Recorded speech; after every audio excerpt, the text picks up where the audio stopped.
हाँ, good evening student. Class 12 के विद्यार्थियों, जरा ध्यान से देखना है। अभी ऑब्जेक्टिव सीरीज चल रहा है और ऑब्जेक्टिव सीरीज में आज हम लोग का क्या 3D जाएगा, है ना। क्या जाएगा? 3D जाएगा। तो 3D को जरा ध्यान से देखिएगा आप लोग, ठीक है। यहाँ सारा क्वेश्चन का सॉल्यूशन करेंगे और सारा क्वेश्चन का सॉल्यूशन करेंगे तो उसको देखते जाना है। पहला क्वेश्चन क्या, स्क्रीनशॉट कर लीजिए। पहला क्वेश्चन क्या है? If the line x minus 2/1 y minus 3/1 z minus 4/k। दूसरा लाइन x minus 1/k y minus 4/2 z minus 5/-2 are mutually perpendicular है। तो परपेंडिकुलर में क्या होता है? दोनों का डायरेक्शन रेशियो का प्रोडक्ट 0 होता है, ठीक है। तो पहला लाइन का देखिए सॉल्यूशन क्या है, नीचे वाला को डायरेक्शन रेशियो बोलते हैं।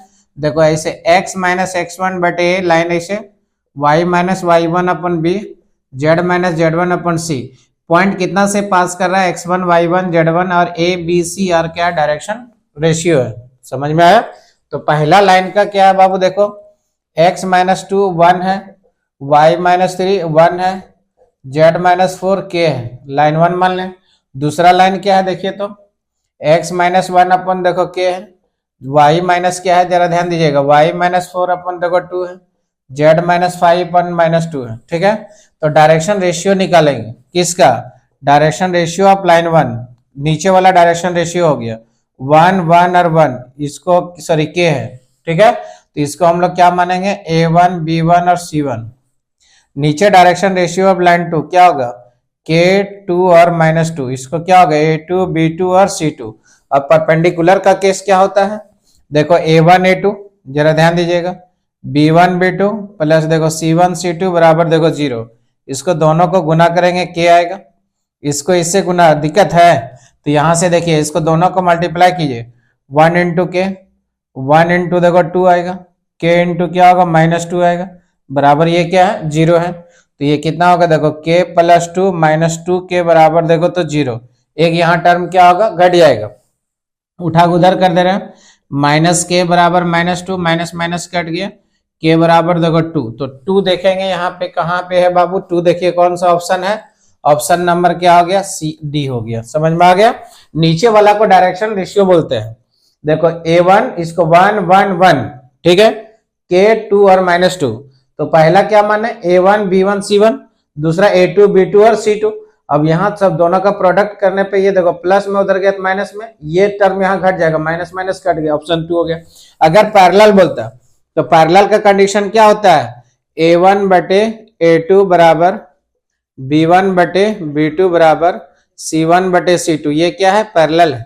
क्या है? पैरेलल है कि दो लाइन आपस में पैरेलल रहेगा तो दोनों का डायरेक्शन ये रेशियो प्रोपोर्शनल होगा, ठीक है।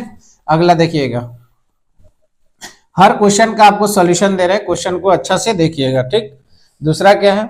डायरेक्शन रेशियो निकालना है। अभी तुरंत बताए थे कि नीचे वाला डायरेक्शन रेशियो होता है, तुरंत बताए थे ना कि लाइन क्या है? x माइनस x1 बटे देखो ये y माइनस y1 बटे b है, z माइनस z1 बटे c। तो नीचे वाला क्या होगा? Direction ratio.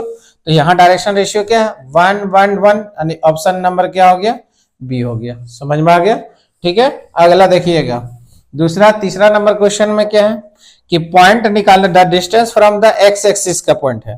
तो एक्स एक्सिस में याद कीजिए इक्वेशन, देखो डिस्टेंस 3 को यहाँ थ्योरी लिख रहे हैं, जरा ध्यान दीजिएगा। डिस्टेंस ऑफ द पॉइंट्स, जरा ध्यान दीजिए, पॉइंट्स क्या है? ए बी सी फ्रॉम क्या है? X axis. तो एक्स एक्सिस में क्या होता है बाबू? अंडर रूट ए का वैल्यू 0 होता है, बी स्क्वायर प्लस क्या होगा? सी स्क्वायर। वाई एक्सिस बोलेगा तो क्या होगा? A square plus C square. Z axis बोलेगा तो क्या होगा? A square plus B square. अब देखिए एक्स एक्सिस का डिस्टेंस निकालना। अब एक्स एक्सिस में वाई और जेड का मान 0, वाई एक्सिस में क्या होगा? एक्स और जेड का मान 0, जेड एक्सिस में एक्स और वाई का मान 0। तो यहाँ क्या लिखे हैं? Distance of point A B C है, कौन एक्सिस में? एक्स एक्सिस में। तो एक्स एक्सिस में एक्स वाला 0 होता है तो क्या होगा? B square plus C square, ठीक है। वाई एक्सिस में क्या होगा? A square plus C square. Z axis में क्या होगा? A square plus B square, sorry A square plus B square. यानी जिस एक्सिस का लेगा उस एक्सिस को 0 समझेंगे, जिस एक्सिस का लेंगे उस एक्सिस का क्या होगा? 0। तो एक्स एक्सिस ले रहे हैं तो एक्स वाला 0, B square plus C square. अब यहाँ देखिए कौन सा ऑप्शन होगा? ऑप्शन नंबर ए होगा। ऑप्शन क्या होगा? ए होगा, ठीक है। अगला देखिएगा, स्क्रीनशॉट कर लीजिएगा, अभी तुरंत बताए थे। एक्स एक्सिस में देखो 3 डायमेंशनल है, तो एक्स एक्सिस में क्या होगा, y और z का मान क्या होता है 0, y एक्सिस में x और z का मान 0, z एक्सिस में x और y का मान 0। अब यहाँ इक्वेशन बोल रहा है, कौन एक्सिस का इक्वेशन है, x एक्सिस का। x एक्सिस में क्या है, यहाँ थ्योरी देखिए, y और z 0 होता है, x एक्सिस में y और z 0 होगा, y एक्सिस में x और z 0 होगा, z एक्सिस में x और y 0 होगा। ठीक है, तो एक y और z 0, y और z 0 पहला ऑप्शन हो गया।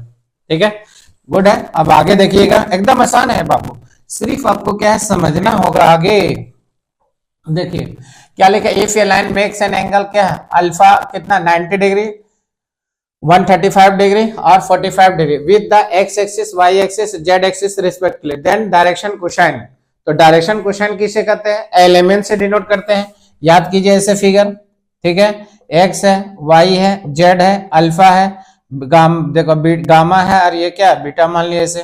तो एल बराबर क्या होता है, एलिमेंट डायरेक्शन कोसाइन होता है, तो एल बराबर कॉस अल्फा होता है, एम बराबर क्या होता है कॉस बीटा होता है। प्ले लिस्ट में जाके 3D का पूरा थ्योरी वहां देख लीजिएगा। एन बराबर क्या होता है कॉस गामा होता है, क्लियर है। अल्फा बराबर देखिए कितना डिग्री दिया है 90 डिग्री, तो क्वेश्चन में यहाँ 90 डिग्री रखिए। एम बराबर कॉस क्या होगा 135 डिग्री रखिए, एन बराबर क्या कॉस 45 डिग्री रखिए। देखो यहां से 0 डिग्री हो गया, 135 डिग्री -1/√2 हो गया, और ये 45 डिग्री 1/√2 हो गया। समझ में आ गया। यानी एलिमेंट क्या होता है direction cosine, sum of the, इसको भी याद रखना है। डायरेक्शन कोसाइन का सम कितना होता है 1 होता है, एल स्क्वायर एम स्क्वायर और एन स्क्वायर बराबर भी कितना होता है 1 होता है। या तो ऐसे याद रखिए, cos square alpha, cos square क्या होता है बीटा, कॉस स्क्वायर गामा, ये भी कितना होता है 1 होता है। लेकिन साइन में लेंगे तो 2 हो जाएगा, कितना हो जाएगा 2। तो 2 होगा कैसे बाबू, साइन स्क्वायर अल्फा, फिर क्या होगा साइन स्क्वायर बीटा, फिर क्या होगा साइन स्क्वायर गामा, बराबर कितना होता है 2 होता है। देखो एक में कितना सर बता दिए, 3 गो है। डायरेक्शन कोसाइन किसे डिनोट करते हैं, एल एम और एन से। समझ में आ गया। अब यहाँ कॉस अल्फा दिया है, cos beta, alpha beta gamma का एंगल दिया है। ठीक है, सबका वैल्यू रख दिया, 0 का cos 90 degree 0, cos 135 degree -1/2, 45 degree 1/√2। तो ऑप्शन कौन सा हो गया 0 -1/√2। ये देखो ऑप्शन यहाँ फंसा रहा है, ये भी दिया, ये भी दिया, ये भी दिया। अब देखना सिस्टमेटिक करना है, 0 है -1/√2 है 1/√2 है, 0 है -1/√2 है 1/√2 है। ऑप्शन नंबर क्या होगा ए होगा, ऑप्शन क्या होगा ए होगा। ठीक है, इसको स्क्रीनशॉट कर लीजिए, ये सब भी आपका दौर में है, इसको आपको कर लेना होगा। ठीक है, आगे देखिएगा, कंसेप्ट पर मैथ बनता है बाबू। आगे देखिए, direction cosine of x axis, Z axis है। देखिए डायरेक्शन डीसीएस मतलब direction cosine of x axis, तो एक्स एक्सिस का डायरेक्शन कोसाइन क्या होता है 1 0 0 होगा। ठीक है, अगर डिग्री पूछेगा कितना डिग्री का एंगल बना है, तो ये देखो 0 डिग्री होगा, 90 डिग्री होगा, ये 90 डिग्री। वाई एक्सिस का क्या होगा 0 1 0 होगा, यहां से ये 0 है दोस्त, ये 0 है। ठीक है, देखो यहाँ क्या होगा 90 डिग्री, 0 डिग्री और 90 डिग्री। जेड एक्सिस में 0 0 1 होगा, तो ये 0 डिग्री, सॉरी ये क्या होगा 90 डिग्री, ये भी 90 डिग्री, और ये क्या होगा 0 डिग्री। क्या हो कॉस 0 डिग्री की वैल्यू 1, 90 डिग्री की वैल्यू 0, ये भी 0 होगा। यहाँ क्या Y X direction cosine of Y X axis, Y axis में 0 1 0 होगा, मतलब डिग्री पूछेंगे तो 90 डिग्री 0 डिग्री और 90 डिग्री। ठीक है, जेड एक्सिस में 0 0 1 हो गया, 90 डिग्री और 0 डिग्री हो गया। अब देखिए ये तीनों थ्योरी आपको इसी तरह से आपको क्या 12 में भी पढ़ना है, और इसी तरह क्लास के ही जैसा लगेगा, खाली वीडियो देखना है। अब देखिए कंसेप्ट क्लियर हो गया। यहाँ क्या बोल रहा है direction cosine of Z axis, तो जेड एक्सिस में कौन सा आ रहा है 0 0 1, ज्ञान हो गया। तो 0 0 1 कौन सा होगा, ऑप्शन नंबर डी हो गया। ऑप्शन क्या हो गया डी। अगर ये लिखते कौन होता है एक्स एक्सिस का, ये लिखते कौन होता है वाई एक्सिस का। यहाँ खाली जैक चेंज करेगा, यहाँ वाई कर देगा तो ये आंसर होगा, एक्स कर देगा तो ये आंसर होगा। समझ में आया। तो इसको थ्योरी को कीजिए, स्क्रीनशॉट कीजिए, फिर हम आगे क्वेश्चन को आपको बता रहे हैं।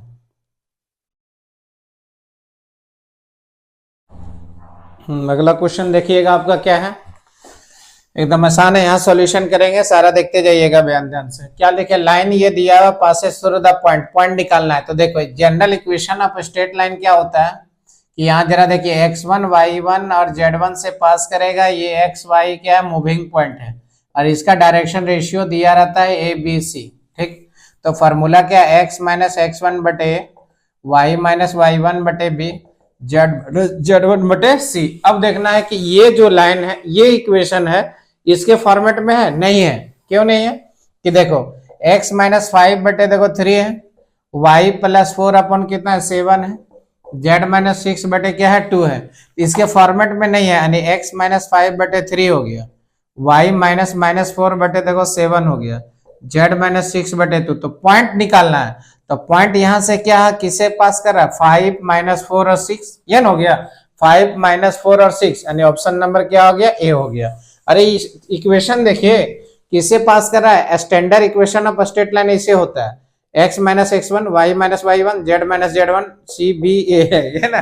अब यहां से देखो ये फॉर्मेट इसके में नहीं है बाबू, तो ये माइनस माइनस प्लस, तो x1 की जगह में 4 5, y1 की जगह में क्या माइनस 4 और z1 की जगह में 6, ये पॉइंट हो गया, ऑप्शन नंबर क्या हो गया, ए हो गया। ठीक है, स्क्रीनशॉट करते चल जाना है सॉल्यूशन को।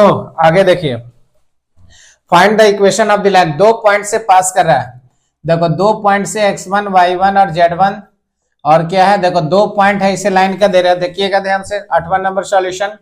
ये पॉइंट क्या है, देखो x1 है, y1 है, z1 है, b x2 y2 और z2 है, x y z ये मूविंग पॉइंट है, इसी को हम लोग लोकस बोलते हैं। तो 2 पॉइंट का इक्वेशन क्या है, x1 बटे x माइनस x1, पहले इसका direction ratio a b c, collinear का केस आ रहा है, तो क्या हो जाएगा x1 माइनस, देखो इसे भी लिख सकता है x2 माइनस क्या होगा x1, y माइनस y1 बटे देखो तो y2 minus y1, z minus z1 बटे क्या होगा z2 माइनस z1, ये तो फॉर्मूला हो गया। अब x1 y1 z1 के जगह में ये पॉइंट क्या दिया है, -2 4 ये है, और x2 y2 और z2 के जगह में ये पॉइंट कितना दिया है 7 -2 और 5, ये इक्वेशन में बैठा देना, माइनस माइनस क्या हो जाएगा प्लस हो जाएगा, और 7 माइनस माइनस प्लस 2 हो गया, y माइनस 4 बटे देखो तो -2 माइनस ये हो जाएगा, z माइनस 2 बटे कितना होगा 5 माइनस 2 हो गया, तो देखो x प्लस 2 बटे कितना होगा 9, y माइनस 4 बटे -6, और z माइनस 3 बटे कितना होगा 3 हो गया। अब ये लाइन नहीं है तो कहीं काट के दिया होगा, 3 से डिवाइड होगा, डायरेक्शन रेशियो कितना से डिवाइड होगा 3 से, तो 3 से डिवाइड कीजिए, x प्लस 2 बटे 3, y माइनस 4 बटे क्या होगा -2, z माइनस 3 बटे 1। अब ये लाइन देखिए कौन सा है, ऑप्शन नंबर सी हो गया इक्वेशन में। तो इक्वेशन में कोलिनियर का केस है बाबू, पहले इसका ए और सी का डायरेक्शन रेशियो निकाले, ऊपर में लिखे, और ए बी का डायरेक्शन रेशियो दोनों प्रोपोर्शनल हुआ, तो हम लोग पहला पॉइंट को x1 y1, दूसरा को x2 और y2 माने। अब यहां से क्या किया, एकदम बारीकी देखो, इससे यहां तक घटा के लिख दिए, लिखने के बाद देखो 3 से ये सब डिवाइड हो रहा है, 3 से काट दिए, तो इसको हम लोग क्या बोलते हैं, direction equation of straight line, answer number C होगा। ठीक है, वीडियो कैसा लगेगा जरूर बताना है, दोस्त यार में इसको शेयर भी करना है, और ऑब्जेक्टिव देखते जाना है। ठीक है, अगला देखिए, प्लेन है, तो प्लेन में एक बताए थे क्या, एक प्लेन का इक्वेशन, जनरल इक्वेशन क्या होता है, ax प्लस देखो by प्लस देखो cz प्लस d बराबर 0। ठीक, एक प्लेन में परपेंडिकुलर लाइन है इस टाइप में, तो यहां से देखो ये पॉइंट दिया है, अल्फा बीटा और गामा है, डिस्टेंस प्लेन का इक्वेशन दिया है, तो फॉर्मूला क्या होता है, p बराबर a अल्फा, देखो 11 में ऐसे पढ़े हैं, प्लस c 3d है, x y z एक्सिस आ गया। ठीक, तो a alpha b beta plus देखो c गामा प्लस d बटे अंडर रूट कितना होगा, देखो a स्क्वायर b स्क्वायर और c स्क्वायर। अब इक्वेशन देखिए क्या दिया है प्लेन का, प्लेन का इक्वेशन दिया 2x 1 into y 2z plus 1 बराबर 0। अब पॉइंट क्या दिया p बराबर 0 -1 और 3, तो यहाँ पे इक्वेशन में बैठाइए 2 into 0 1 into -1 आएगा। ठीक है, प्लस यहाँ ये क्या है -2 into 3 प्लस 1 बटे अंडर रूट देखो 2 का होल स्क्वायर 1 का होल स्क्वायर, और ये -2 का भी क्या होगा होल स्क्वायर। अब यहाँ देखें p बराबर क्या होगा 0 -1 3 दूनी 6 प्लस 1। ठीक, ये अंडर रूट देखो तो 4 प्लस 1 प्लस 4 हो जाएगा, ऊपर में -1 मोड से भलेगा प्लस हो जाएगा 3 4 4 8 और 1 9 हो गया, ये कितना हो गया 2, तो 2 हो गया, तो ऑप्शन नंबर सी। फिर से समझाएं, ठीक है, जरा देखिए फिर से। अब यहाँ से देखो प्लेन का ये फॉर्मूला है परपेंडिकुलर डिस्टेंस का, ए अल्फा बी बीटा सी गामा प्लस डी बटे ए स्क्वायर और बी स्क्वायर और सी स्क्वायर। अब यहाँ देखो प्लेन का इक्वेशन बाबू देखो 2x है, ध्यान से देखिएगा, प्लस वाई है माइनस 2z है प्लस 1 बराबर 0। इसको और इसको दोनों को कंपेयर करो, a बराबर 2, b बराबर 1, c बराबर -2, d बराबर 1। ठीक, p का जो पॉइंट है क्या 0 है, -1 और 3 है। इसको क्या चाहिए अल्फा बीटा और ये क्या हो गया गामा। तो p का जो फॉर्मूला देखिए, इसको दोनों को मल्टीप्लाई कीजिए, 2 इंटू यहाँ कितना हो गया 0। ठीक, और फिर प्लस देखो 1 इंटू कितना होगा -1। ठीक, फिर यहाँ से देखिए क्या होगा -2 इंटू 3 प्लस 1 होगा बटे अंडर रूट, यहाँ तक कोई दिक्कत है, ये 2 का स्क्वायर करेगा। ठीक है, फिर 1 का भी स्क्वायर करेगा और -2 का भी क्या होगा होल स्क्वायर करेगा। अब p बराबर यहाँ देखिए 0 -1 6 प्लस 1 का मॉडुलस अंडर रूट देखो 4 प्लस 1 प्लस 4 होगा, -1 प्लस 1 कट गया, देखो मॉड से बाहर आएगा प्लस हो गया, 9 का वर्गमूल 3 और ये ऑप्शन नंबर 2 हो गया। ठीक है, तो वीडियो कैसा लगेगा आप लोग जरूर बताना है और कमेंट जरूर करना है। बात समझ में आया? Okay bye, good night.